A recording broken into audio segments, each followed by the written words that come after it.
is not taking any more crap from Prince Harry and Meghan Markle.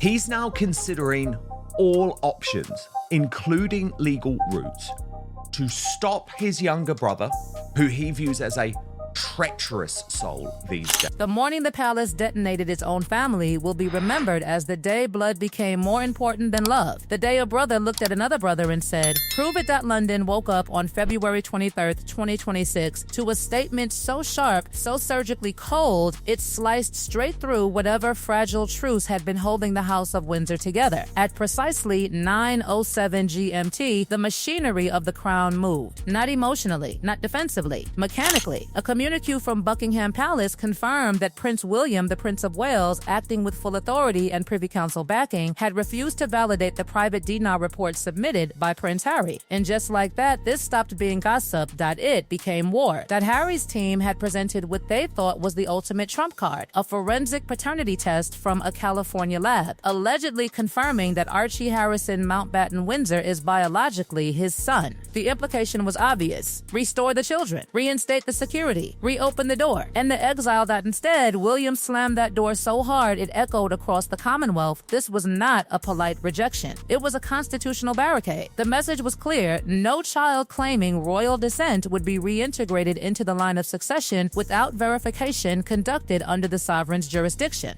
Not a boutique lab in Santa Barbara. Not a hand-delivered envelope from California. If blood was going to matter, it would be tested under British command. And suddenly, the whispers that had simmered for years about timelines, about protocols, about born of the body were no longer tabloid chatter. They were in official memos that behind palace walls, William reconvened something almost mythical, the Sovereign Succession Security Council. Dormant for years, activated now like an emergency defense system. Within hours, a freeze order was issued on Archie's reintegration attempt, citing irregularities. Such a polite word for dynamite. Inside what insiders now call the Bloodline Files, palace aides cataloged red flags that had allegedly never been answered. Visual forensics teams reportedly analyzed photographs of Meghan Markle from early March 2019. 2 engagements, same day, hours apart. In the morning images, her abdomen appeared low and pronounced. In later photographs, noticeably smaller, higher. Creased in a way some analysts claim suggested synthetic compression rather than natural skin. A private 3D reconstruction, yes, it went that far, reportedly concluded that such a dramatic shift in curvature within 6 hours defied organic gestational consistency. That was the spark. Then came the medical silence. Unlike the births of William and Catherine's children, there were no signed confirmations from royal household gynecologists. No Sir Marcus Setchell, no Guy Thorpe Beeston, no Crown Witness Labor Protocol, no hospital discharge documentation filed with the Royal Archives that in royal law, absence is not neutral. Absence is suspicious. Then the birth certificate amendment, Rachel Meghan Markle replaced with Her Royal Highness the Duchess of Sussex nearly a month after issuance. Meghan's camp once claimed the change was palace-directed. William's advisors countered Catherine's legal name appears unchanged on all her children's certificates. Why was this different? Why was everything different? And then came the detail that turned suspicion into something radioactive. A $499,900 wire transfer on May 1, 2019, 5 days before Archie's birth announcement, allegedly sent by Arkawell LLC to a reproductive medical center near Tijuana known for gestational surrogacy coordination and encrypted notes referencing NDAs, confidentiality clauses, third-party agreements. If true, if Archie had been born via surrogate, the implications would be devastating under the 17th century born of the body common. Biological paternity would not be enough. The child must be physically born of the prince's lawful wife. Blood alone does not make you royal. Protocol does. Harry's DNA test, conducted by Horizon Gene Diagnostics in Santa Barbara, was meant to silence doubters. Instead, Williams' camp questioned its chain of custody. The sample reportedly hand-delivered by a non-neutral party. The lab not accredited by the UK's Royal College of Pathologists. Not ISO 17025 certified for forensic legal evidence. Then, a leaked email from attorney Douglas Hall's office surfaced. Subject line: "We need optics, not science." The message allegedly advised that the test didn't need to be bulletproof, it just needed to look unimpeachable. Optics, not science. That that phrase ricocheted through palace corridors like a gunshot. By the time investigators uncovered that identical DNA samples were also sent to a Zurich lab, marked practice use only and never fully processed, William's suspicion hardened into strategy. This wasn't just about proof, that it was about trust. And trust, once broken inside a monarchy, becomes treasonous. So William activated the Royal Commission for Lineal Ethics and Continuity, LEC, a chartered body established in 1975 but never publicly unleashed. 7 members: Lords, a retired Privy Council judge, the Royal Archivist General, a constitutional historian, the Archbishop's legal representative, an unnamed former intelligence officer. Their task? Decide if Archie and Lilibet met the legal, moral, and ceremonial standards required to stand within the royal lineage. This was no longer a family feud, that it was a constitutional audit. Meanwhile, another layer of pressure tightened. Diana's estate. Her 1996 will provide it for her sons and their legitimate descendants. With legitimacy under review, questions arose about the Sussex children's access to a trust estimated at over $22 million that William reportedly consulted trustees about placing the allocation in escrow pending Art-led findings.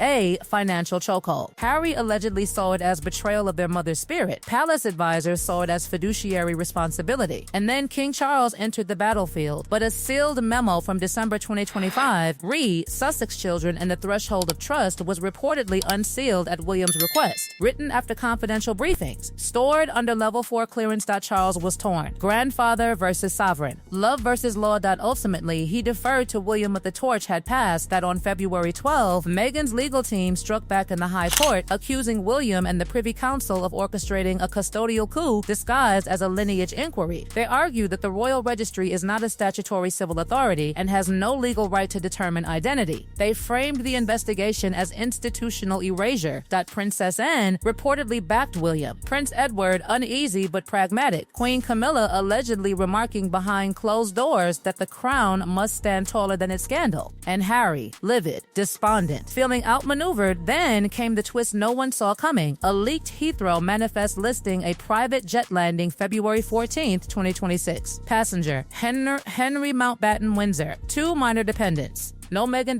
If accurate, Harry was coming back alone. With the children. Not paperwork. Flesh and blood, the jet touched down at RAF Northolt at 6:42 a.m., a military airfield. National security treatment. No family waiting. Only Sir Clive Alderton and the King's medical head. Harry emerged, exhausted. Behind him, 2 small figures blinking in the cold English dawn. No Meghan. No Netflix cameras. No spin, just a father presenting his children to the crown. The convoy didn't head to Windsor Castle. It drove straight to King Edward VII's Hospital in Marylebone. The entire top floor secured. Independent DNA samples collected under High Court supervision. Analyzed by the Ministry of Defense Forensic Lab. This was the second opinion William demanded. While swabs were taken, Meghan released her counterstrike, a raw video titled The Eraser. She sat in black against white walls and accused the palace of demanding blood to prove humanity. She framed it as misogyny, a genetic witch hunt. Punishment. 10 million views in an hour. Public sympathy surge. Inside the lake chambers none of it mattered, because corroborated financial emails referencing third-party gestational services had allegedly surfaced. Payments structured. Ledger sanitization discussed. The DNA confirmed Harry's biological paternity. But biology wasn't the issue anymore.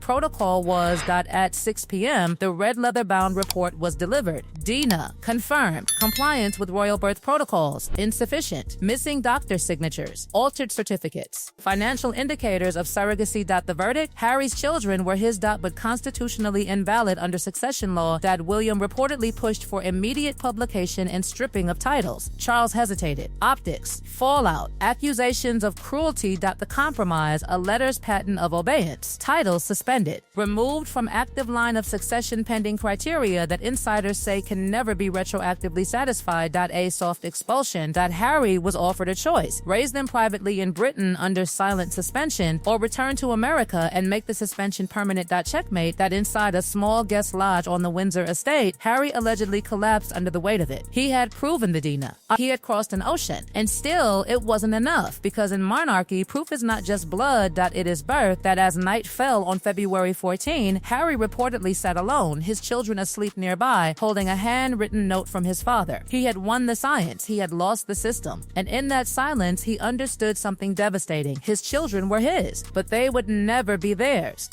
Windsor did not sleep that night, and neither did Harry. Inside that quiet guest lodge, just a stone's throw from the castle he once called home, the reality began to settle in like frost creeping across glass. The Dina had spoken. The science had cleared him. He was the father. That was never truly the question anymore, that the question had mutated, that it was no longer are they yours, it had become were they born the right way. And in the monarchy, the right way is everything. By dawn, the palace machinery was already drafting language that sounded civilized but carried the weight of a guillotine. Suspended pending constitutional compliance. Removed from active succession registry. Titles held in abeyance. Elegant words. Brutal consequences. Harry reportedly read the king's handwritten note 3 times. The message was framed as compromise, not exile. A chance to protect the children from public humiliation. A quiet solution. No release of the Bloodline Files. No confirmation of surrogacy. No public shaming, but beneath the velvet phrasing was iron, the crown would not bend its birth law. He could keep them in Britain as private citizens under royal silence, or take them back to America and seal their suspension permanently.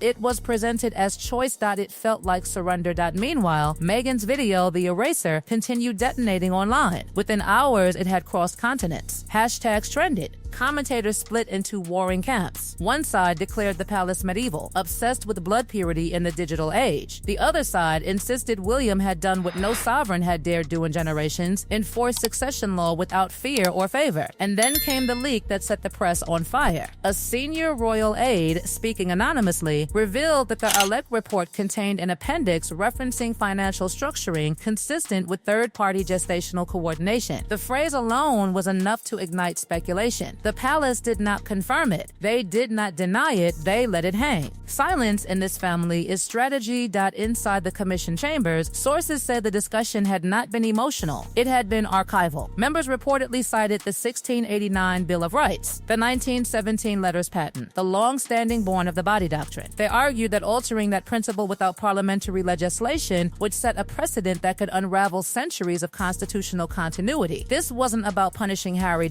It was about protecting the throne from ambiguity that William, by all accounts, was unwavering. Those close to him say he believed the institution had nearly fractured once before over blurred lines and emotional decisions. He would not allow that again. If the crown tolerated uncertainty in succession, it invited future chaos. He was thinking 50 years ahead. Harry was thinking about his children's faces. Late that afternoon, a private meeting was arranged at Windsor, not in the grand state rooms, not under chandeliers, in a smaller oak-paneled chamber usually reserved for confidential family councils. Present, King Charles, Prince William, and Harry. No aides. No lawyers. Just blood. Insiders described the atmosphere as glacial. Charles reportedly began gently, explaining that the ruling was not a denial of love. He emphasized that his grandchildren would always be his grandchildren. But the crown, he said, operates under rules older than any of them. Rules that cannot bend to personal circumstance. William spoke next. But constitutionally excluded. The Bloodline Files were sealed. The Arlec disbanded. The red leather report archived in secure vaults that few will ever access. History will not record the arguments in that oak-paneled room.